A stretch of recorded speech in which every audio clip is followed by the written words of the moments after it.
Hey folks, I'm Spike Vegeta, and that's Jay Hobbs over there. I got shorter. But we are here with two fantastic runners, Marathon Man and Dragon Blitz. I almost just said DB out of habit for you. I mean, MMDB. you know. Yeah, fair. We're going to be running some games for us this week. Spike, what are we doing today, though? Yeah, so Hobbs, I'm really glad that you got to be on with me for this segment because one thing I know about us is we always love learning. We love just learning about speedrun tricks, speedrun tech. And I thought, you know what? Let's have two of our favorite speed games in the world, Ratchet & Clank, Castlevania Symphony of the Night, both represented here in a game of, we also like sports, so let's play a little game of basketball without the basketballs. Let's play a game of horse, but without the horse either. Just keep following me here, don't worry about it. We're gonna see who spells out GDQ. If you spell out GDQ, you lose. We're gonna be going back and forth, showcasing some of the flashiest, coolest, and just awesome, maybe easier to learn pieces of tech that you can get in both of these games. Going back and forth, we will delegate, we will give a very serious ranking about who did better, and the other person will gain a letter, eventually spelling to GDQ, and whoever loses that, the winner will get a Red Bull and a bag of Doritos. It'll be great. Yeah. I really need that. You have no idea. I'm in. We're low on those, believe it or not. Yeah. And I do want to reiterate that this does definitively decide which game is cooler looking. Okay. Which one is in the marathon? This obviously will fully decide. But I think we were going to start with Dragon Blitz showing us something from Symphony of the Night. We're going to show some gameplay here. So DB, you want to set this up for us? Let us know what we're going to be seeing. Yeah, so right here, if we are ready to go. If we can show that gameplay. There. Ooh, that was fancy. So this is Castlevania Symphony of the Night, the greatest Metroidvania of all time, in my opinion. I'm going to be showcasing a bit of very basic movement tech, but very, very powerful. This is momentum preservation. So I'm going to build up a lot of speed here using the wolf, the fastest form of ground movement that we have. And I'm going to build up to max speed, and then I'm going to transform. And the momentum gets carried the entire time until you eventually go to a stop. This is used everywhere throughout the run. That's the fastest way to do it. You could also get momentum through a backdash into a transformation. So you can start into a transformation a little bit faster. Same with dive kicks. So starting off a little light, you know. Yeah, this is like when you walk up and you're like, let's do our basics. Let's get our fundies in. We're going to do a layup and everything. Okay, so let's see, Marathon Man, if we would like to. I want to see what you've got going as well. But first, just DB, how excited are you to be doing SotN in another marathon? Oh, it's fantastic as always. This is my favorite game of all time. I'm coming up on 11 years of speedrunning this game, so always a beautiful chance to showcase what I have to show about this game that I love so much. And Reverse Boss Order is the craziest run possible, really. Yeah. It wasn't thought to be possible until just a few years ago. So awesome. If we could switch back to our cameras for a brief second so we can get that Ratchet & Clank going. But Marathon Man, you want to kind of set us up a little bit on what we are going to be looking at? Man, there's so many things in Ratchet & Clank. I think, so loaded with tech. Yeah, I'm not kidding when I say there's like 100 different ways you can move. I think we counted, there's like 9 different ways to infinite jump alone in this game. That's incredible. Well, what do you think you want to show us first? So I'm gonna show off something that we're gonna see a little bit later on in the All Go Bolts run, because we're gonna get an item about 2/3 of the way through called the PDA. And the PDA is what allows all those infinite jumps to happen, but it can be used for so much more. So what I'm gonna show off right now they're kind of like these like start and stop chains you can do with the helipack. And you can see like, with every one just getting faster and faster. Oh, that's a pretty big launch. But yours also ended in dying, so I don't know. Well, what's great about the PDA is you can combine it with all sorts of things. So, oh my God. Here's 2 different ways to infinite jump right there.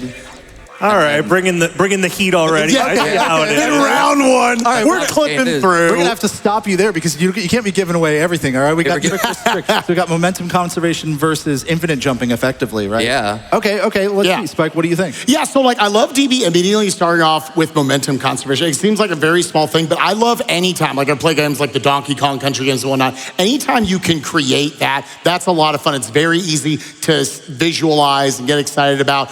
Obviously, we've also got got some very unintended gameplay going on here from Just a little Marathon bit. Man in Ratchet and Clank. Immediately we're flying around, and this is round one. Like I said, bringing the heat. What's your feeling? I agree with you. Momentum conservation in any form is super cool in speedruns. It always draws me to them. But I don't know. I think I got to give it to the infinite jumps here. Yeah, That's maybe a little bit of my Ratchet Clank bias coming in. I don't know, but we'll see. We'll see. I don't think that's going to happen the whole time. I'm trying to be. Okay, so we got. DB's about to take the gloves off. No, but you do have you're a DB's G now. DB's like, I'm jumping to the fourth thing I was going to do next. Nah, Okay. it's fine. But no, yeah, so going here into round two, Marathon Man, we're going to kick it right back to you. If you've got a second spot, you want to showcase some tricks off to us, we can switch back over to the game feed. All right, yeah. So this is actually something that is pretty new for this year, honestly. It's kind of been a thing we've been experimenting with a bunch over the last year or two now, which is the camera as a physical object. Oh. Which, normally means, okay, you can press it up against walls and maybe it, gets a little annoying. But we found lots of things you can do. So one of the things we're going to see a lot, if I head on over to this corner and I get the bomb glove out, can jam the camera in the corner, and when it comes up against me, What?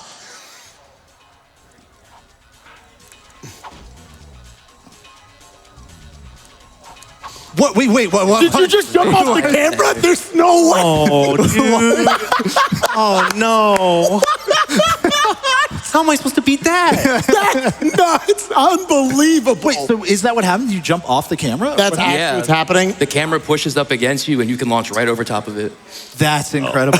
I've seen a whole bunch of Ratchet. I love this because you genuinely That's don't brand know new. As of the last few months or so now. Okay, let's switch over. All right. DB, top that. Dragonblitz's over here. He's got the hands. Give me a second. Okay.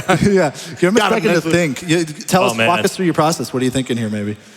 Alrighty, well, I can showcase a very famous glitch in Castlevania Symphony of the Night. We're going to be going out of bounds, and one of the most fun ways that I love to go out of bounds is by using our good friend the doggo here. Yo. I'm going to be using a trick called map buffering. I'm essentially pulling up the map to confirm a visual cue. I needed a frame perfect map buffer there. So as soon as, this is a little bit of that momentum preservation from before, the transformations in this game preserve momentum for a little while. So I'm going to be untransforming while I have momentum against this slope. And if you are pixel perfect and frame perfect with your button presses essentially, you can very precisely clip into the floor. Oh my God. First try. I'm going to ask a follow-up question for these two now. So, Marathon Man, what does that do for you in the run? Like the trick you did? How much time does that save, or like where is that skipping? It saved a lot of time because without the PDA, like I said, there's 9 different ways to infinite jump, but without it, there's not really a whole lot of ways to get a lot of height. There is another trick called slope intercept that you needed a surface and you had to crouch in it, and you would just kind of stack high jumps over and over, but it was very specific spots. Now, as long as you can get the camera underneath you like that, you can do this pretty much anywhere, and they're really fast, and they save a lot of time. Okay, and then DB for you. I know I've seen a SotN run and know that you do that quite a few times. I've definitely seen that before. Yeah, depending on the run, over the course of the longer categories, anytime you can clip into the floor, you're usually saving anywhere from 5 to 10 seconds usually. Sometimes you can save upwards of 40 seconds to go into an area in an unintended way.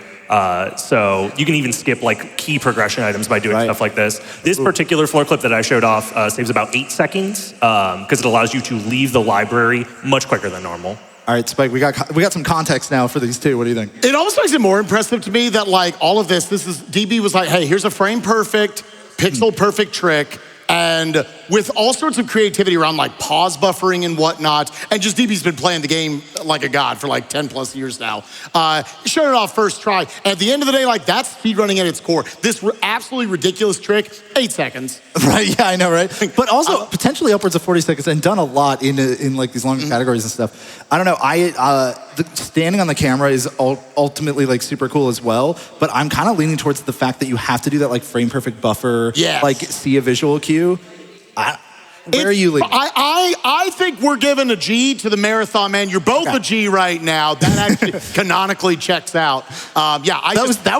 This is speedrunning to me. I did not think this was going to be this hard. Yeah, I was like, wow. to decide. These are 2 rounds in. All right, well, let's immediately jump back in. Dragon Blitz, you're kicking off this one. Just tied it back up. Round 3, what do you got for us?